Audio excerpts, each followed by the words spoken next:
Welcome to the Safety and Risk Success podcast with me, Christian Harris. I'm joined today by Stuart Lansdown of QuestGates, and following last week's episode with Justin Strange talking about the very large Tesco slip and criminal investigation, I thought it'd be great to have Stuart on to talk about the civil side of slip, trip, fall, accidents and insurance claims, and what you can do to be in the best possible position to defend those claims. And this is what Stuart's been doing, as he'll explain to us, for a number of years now, helping all sorts of clients across different sectors.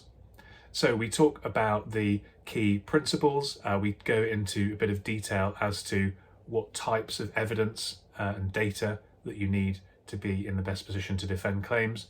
We speak about where, in Stuart's experience, and mine too, people perhaps have the most room for improvement, and conversely where they're strongest.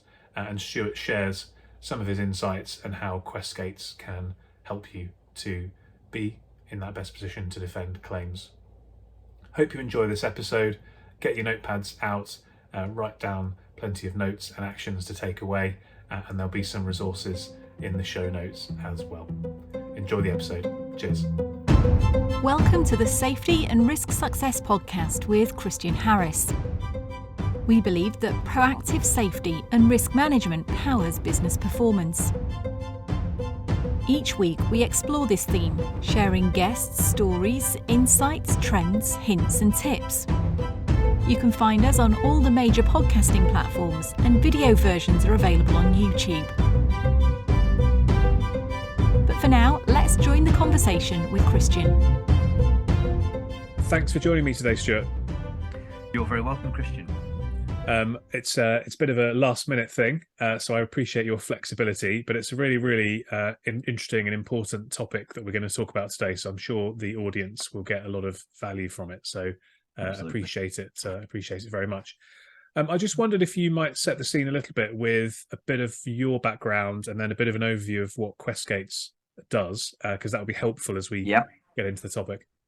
Absolutely. So I'm Stuart Lansdown. I'm the director responsible for third-party services at QuestGates, which is exactly as it says on the tin, the part of the business that looks after pretty much all third-party related claims, and importantly, in the context of today's conversation, Christian, the personal injury side of things. So I'm a loss adjuster of 33 years experience. Been working at QuestGates in a variety of senior management capacities since 2013, so 10 years now. And in amongst the areas of my responsibility are in particular our liability, complex loss and corporate claims teams that deal with both third-party property damage and personal injury claims across quite a wide variety of sectors. In particular, and probably with most relevance to today's conversation, Christian, the corporate, hospitality, retail and leisure sectors are an area where we spend an awful lot of time investigating and defending claims for people who've slipped, tripped and fallen over in the various scenarios that they tend to do. Yes, because those sectors have a lot of footfall, and therefore, there are a number of these accidents. What sort of rough percentage of claims that you guys would be dealing with are to do with slips, trips and falls versus other things like manual handling, for example?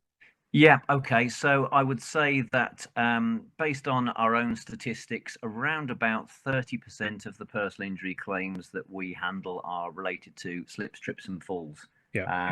Government statistics would suggest probably slightly higher numbers than that in terms of the overall count of claims.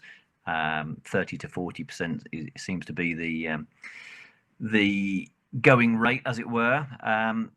It's quite an expensive cost to the insurance industry. According to the HSE stats, £500,000 spent for insurers back in 2001, but £800 million cost to society when you take into consideration the other factors such as the impact on businesses, other supporting people who've been injured, and obviously the impact on the NHS. So it's a very significant proportion of what we do at QuestGates. And as I say, typically about 30% of the injury work is slip, trip, fall related. And to put that into more context, it's probably the sum of the sort of the next 3 or 4 most common causes of accident is exhausted by the amount of claims that are slip and trip related. So yeah, quite considerably the biggest part of what we do on a day-to-day basis.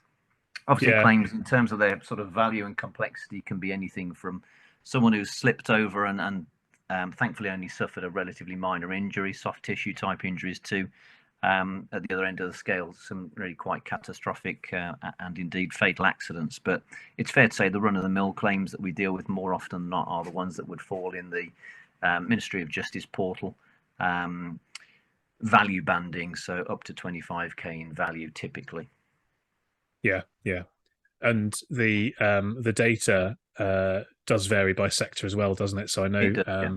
In manufacturing, for example, which you didn't mention, but perhaps you do a bit of that. It's something like 38% by volume of claims are slips and about 3% are trips. So that one's a little bit higher, and other sectors are going to be lower. But yeah, whatever, whichever way you slice it, it's quite a big problem. Absolutely. And in terms of kind of outcomes of that, obviously you guys are helping clients to seek to defend claims where possible, or if not, then to mitigate their losses as much as possible. I think it's fair to say. So just on a broad brush perspective, what kind of, for every 100 claims that come in, for example, how many of those are defended at zero cost, and how many of them are sort of successfully defended at a sort of reasonable amount versus something where perhaps you end up paying a bit more than you would have thought? It's a good question, and there's not a straight answer to it, to be honest with you, Christian, in terms of the defensibility rates and the prospect of us successfully defending a claim outright, because it very much depends on the nature of the risk and the nature of the client and their own attitude and approach to health and safety and risk management generally. So typically for clients who we've worked with for a long time and embedded a variety of risk control measures, 60 to 70% defensibility is about the going rate for those risks. But you'll have 1 or 2 who could be at the other end of the spectrum, who aren't quite in the same place yet on that journey toward mitigating the risk or reducing the risk to the lowest level practicable. So those would be a higher percentage of claims getting settled, either in whole or in part, of course, because very often there's scope to argue contributory negligence. But again, it comes down to the weight and the quality of the evidence to support those arguments. Yes, and obviously, there's always going to be a variation, especially when you're dealing with a lot of volume. No one claim is the same, and no one customer is the same, and so there are lots and lots of variables in place. Yeah, exactly that. Yeah. Okay. So if we are thinking about generally, how to position yourself best to be in the best position, I should double position there. Thinking about putting yourself in the best position to defend personal injury type claims, not specifically slips, trips and falls, but generally speaking, I guess there are a few questions we need to think about. Who's responsible, how to manage that risk, and then maybe some sort of key principles or key checklist items that you need to sort of always kind of have in place before we drill down into a bit more about slips. Have you got any thoughts about that? Yeah, absolutely. You made the point there, and I think this is the starting point for any investigation. Who's responsible? Because it's not always obvious.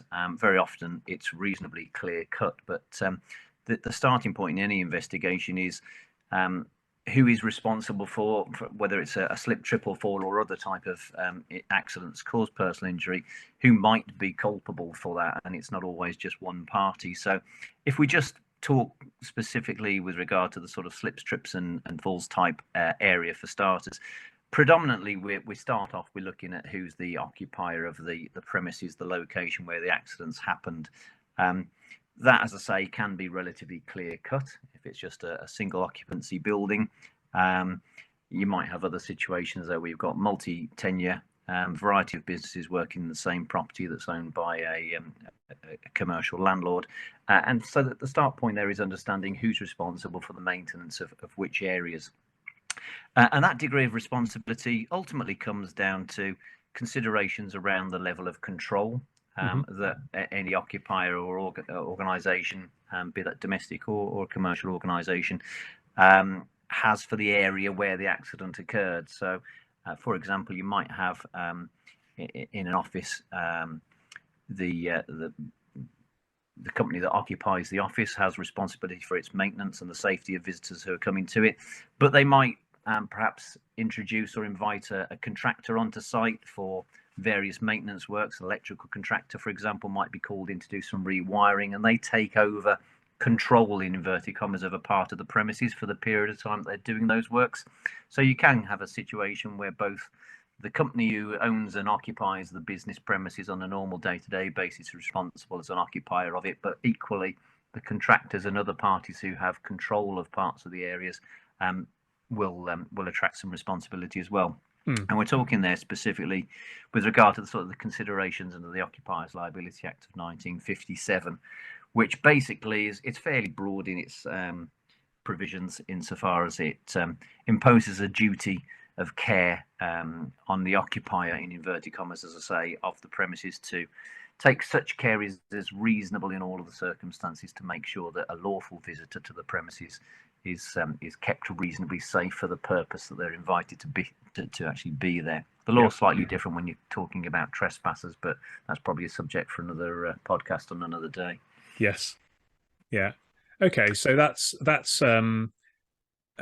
clear then, to the extent that that there were going to be some variables there. But there was a case actually that I was looking at recently where it was in Heathrow Airport, and a man slipped on some Baileys and damaged his, I think it was brain damage or something like that, and there was quite a large claim, and it was British Airways that were held responsible for that rather than Heathrow. So there was, I guess that must have been around that question of control. So I guess an interesting insight that just because you're you're working in someone else's building, that might still lead you to be on the hook if something bad happens.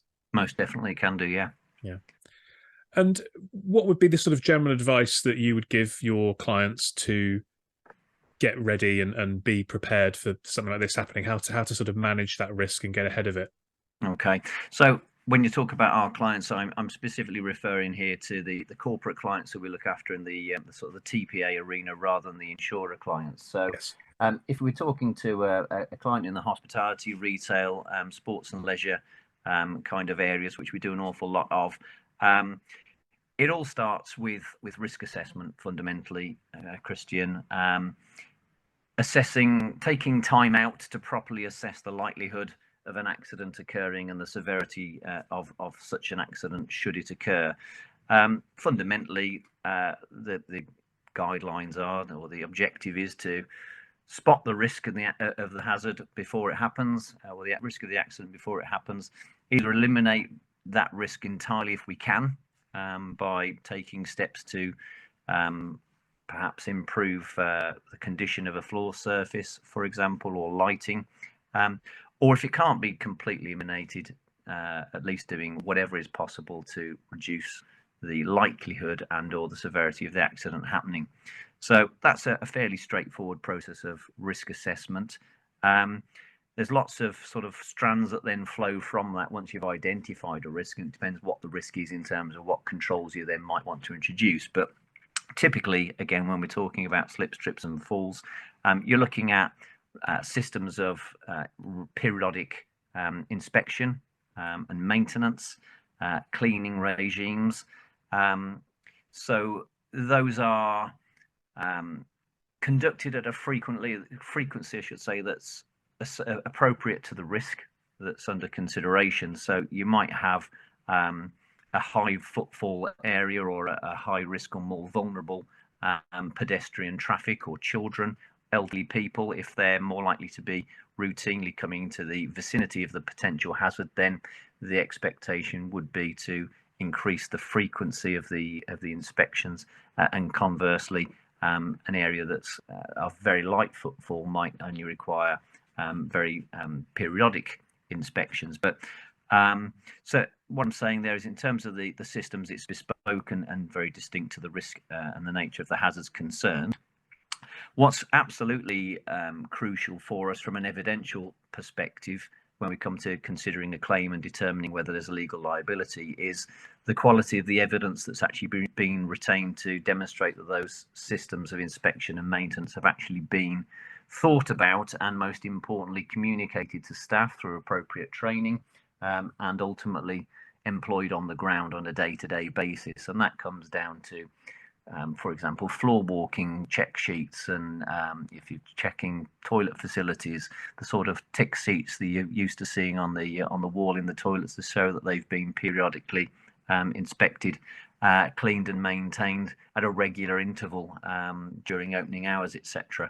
So it's really, really useful and absolutely pivotal to the defence to have records that those sorts of inspection and cleaning and maintenance regimes are in place, so that we can prove it, backed up ideally by good quality witness evidence and witness testimony from the individuals who are actually performing those tasks, to say what they did, how they did it, and when they did it, what they did and didn't see in terms of accident capture as well. So other typical documentation, if we go out on a slip, trip, fall claim, we'd like to be coming away with records of those risk assessments, of the periodic inspection and maintenance regime, the training records for the staff who were entrusted with making sure the premises were kept clean and tidy, the accident record, assuming the accident was recorded or reported, I should say, at the time.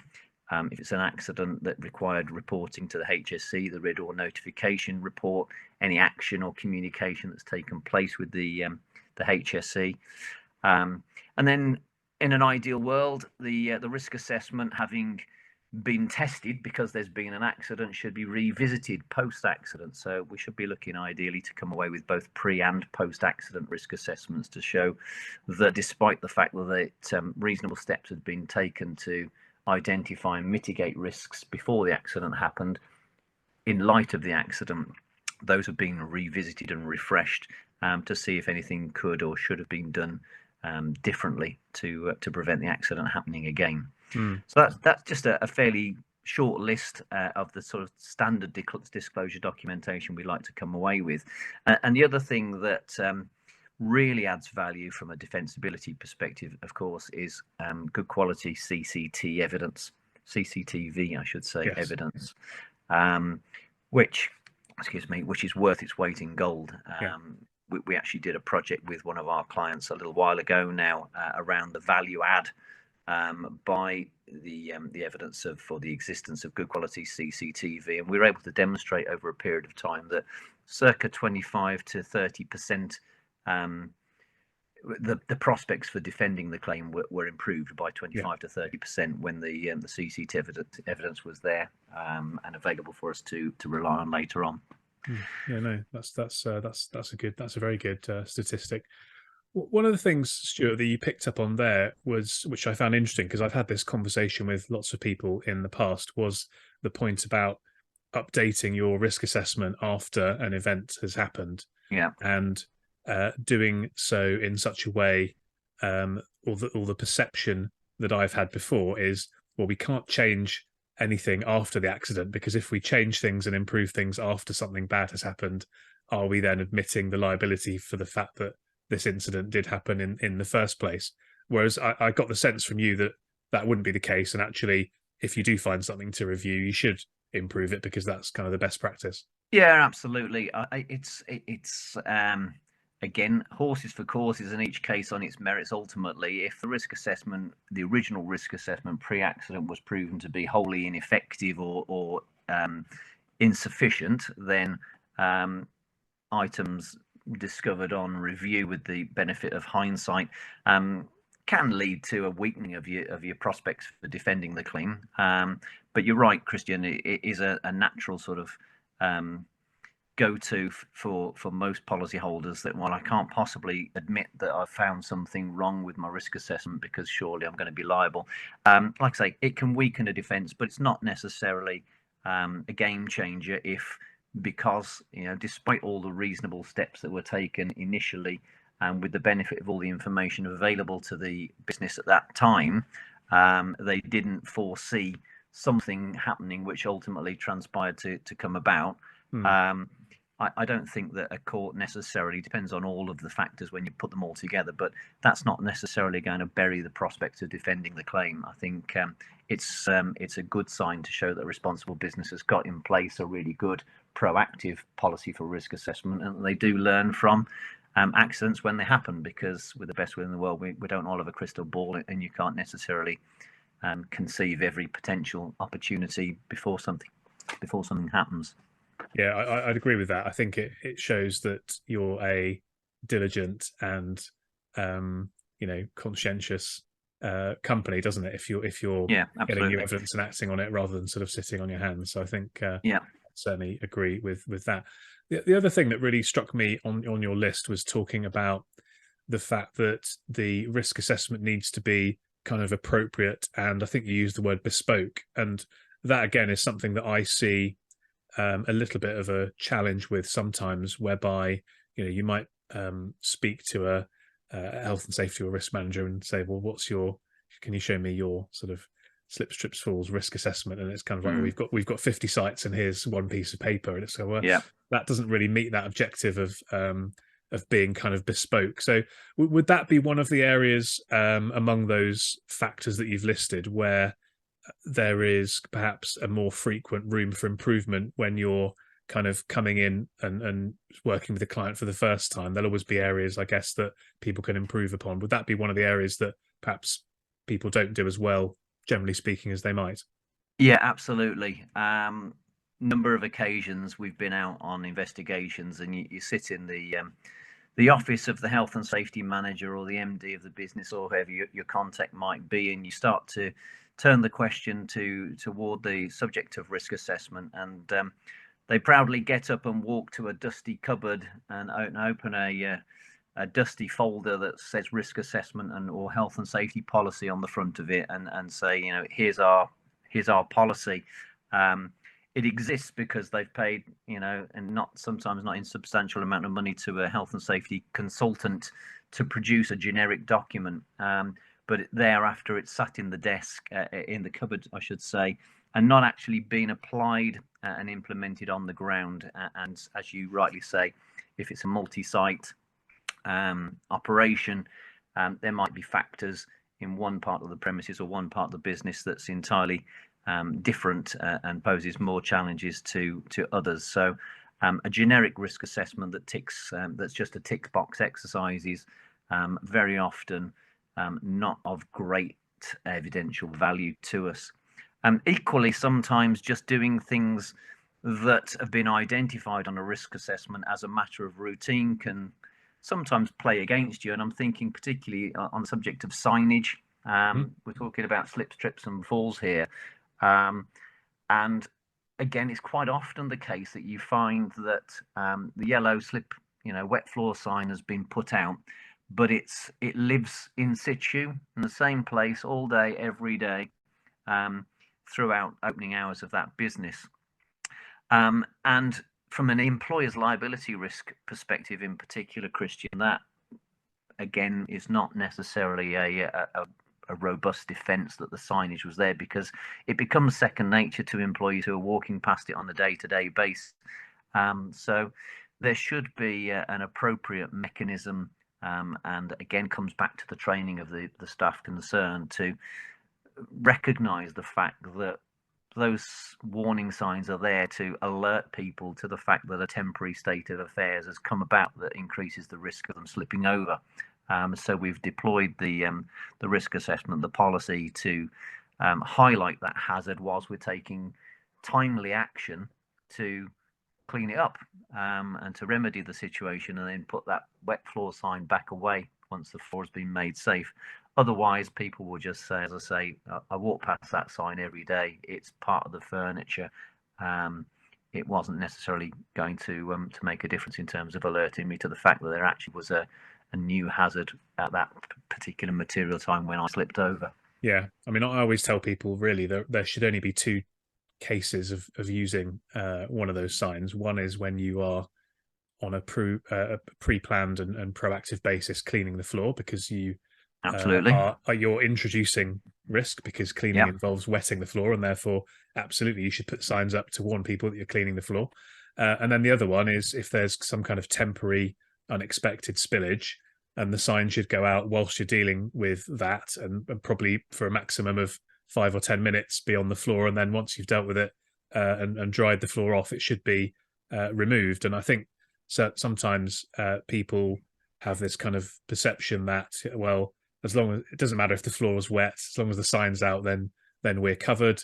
Or, you know, if it's a wet day, let's just put a sign out and that's going to protect us. And that's not, you know, that isn't ticking that box of a temporary state of affairs. There was a case in 2015 where there was a fatality from a slip in a co-op store in Cornwall, and that led to the sign was out. It was very clear the sign was out, but sadly this gentleman slipped and banged his head and passed away. And, you know, the sign didn't stop him slipping. It didn't stop him passing away. It didn't stop a civil claim, and it didn't stop a criminal claim either. So, you know, we've got to get away from this reliance on signs, I would say.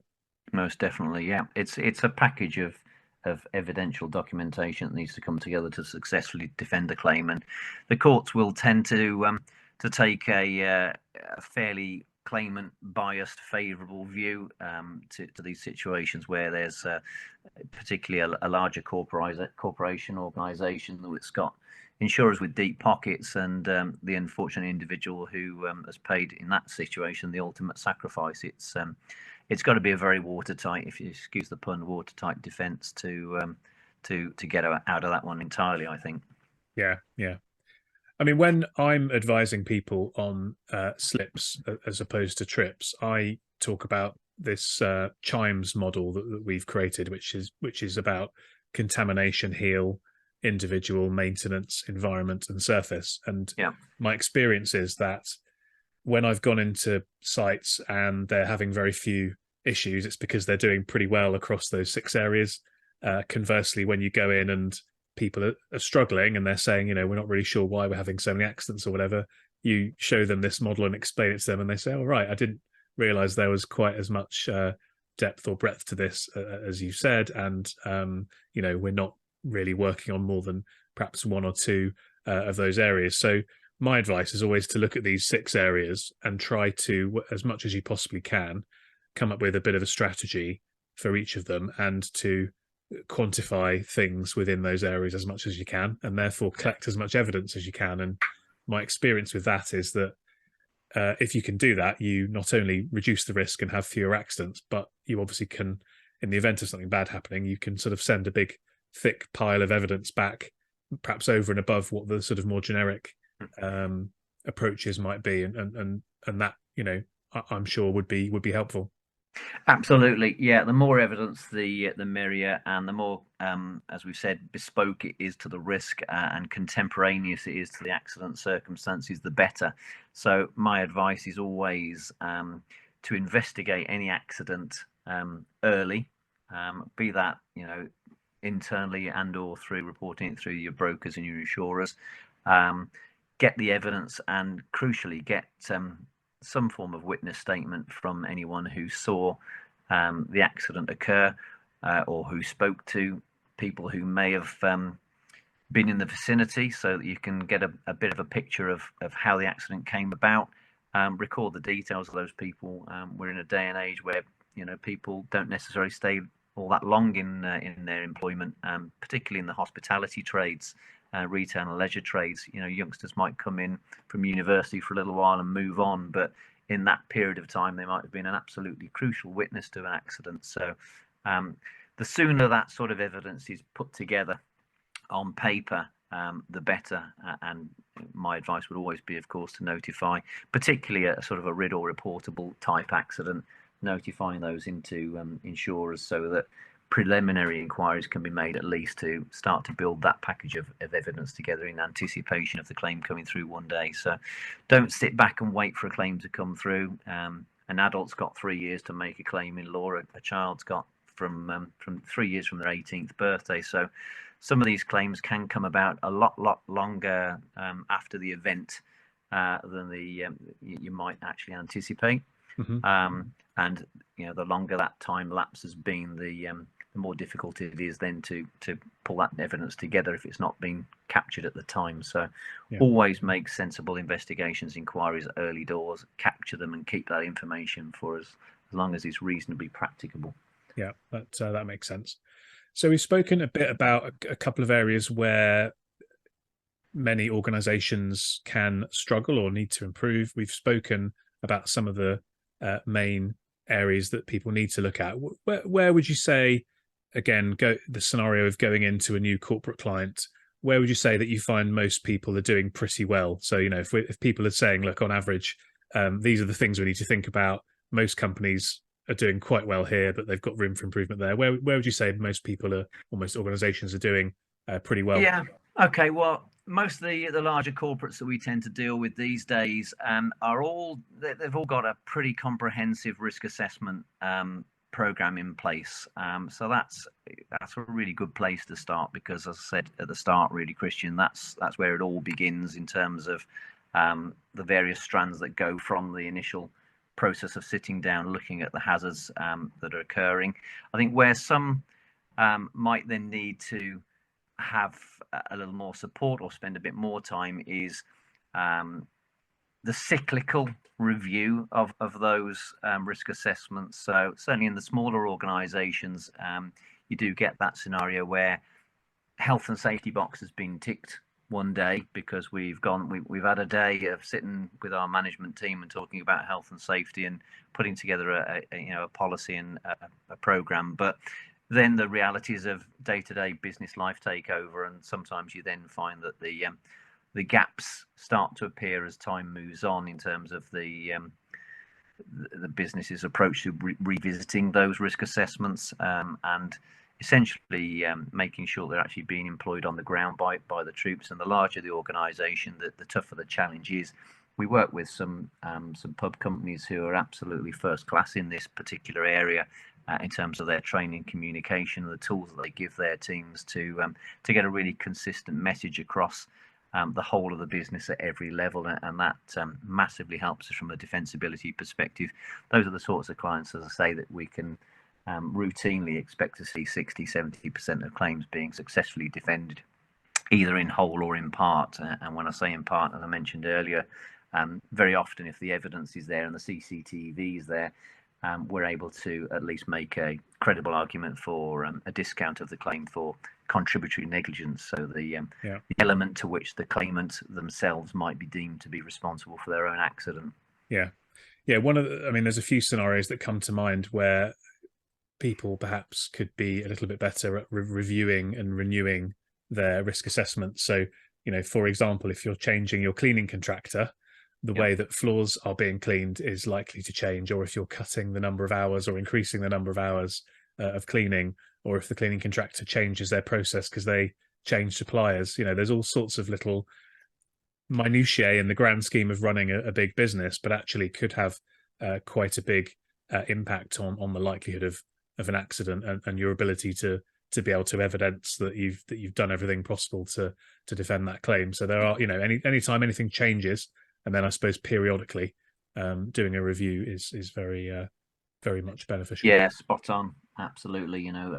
Things do change. As say, dynamic businesses are quite dynamic, so things can change very quickly, and it's not necessarily the first thing that you'd think of as an organisation that might have altered the risk of something happening. So you're spot on, Christian. Yeah. Good stuff. So we've covered quite a lot there in not a very long time, which is great. I suppose if I was going to try and summarize it into 2 or 3 points, I would say, most organizations are doing pretty well, but I think the room for improvement would be perhaps being a bit more thorough and bespoke in your risk assessment process. So going that level of detail down, get as much proof as you possibly can.